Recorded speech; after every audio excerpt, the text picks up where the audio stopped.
we tend to worry about other people's messes way more than our own, right? We have a mess, but I'm going to deal with your mess.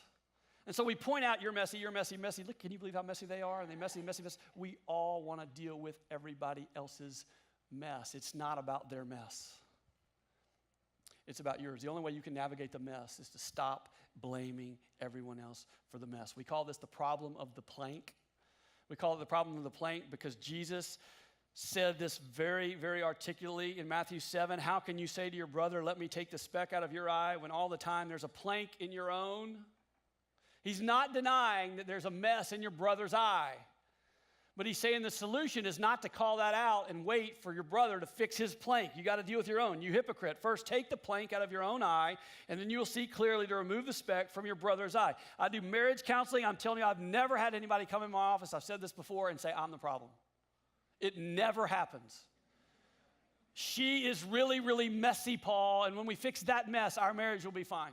He is such an abject mess. You don't believe it. No one ever starts by taking the plank out of their own eye. Until we learn to do that, we don't fix the mess. And I know sometimes we cause our own mess, and I understand, and you can tell me your story, and you would tell me your story, and you do tell me your story, that someone else caused the mess in your life. I understand that, but I know this to be true. The only thing that you are in control over is not them. So claim your own mess, and get on about the business of living and acknowledging your own shortcomings and try to fix them.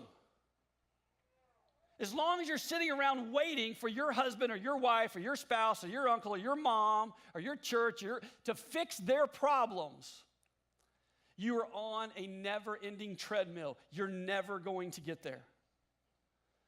This is the problem of the plank. We don't like to acknowledge our mess. And then when we do acknowledge our mess, we're quick to point out someone else's mess first. They work in tandem. And until we solve the problem of the plank and listen to the words of Jesus, you might as well enjoy living in the mess.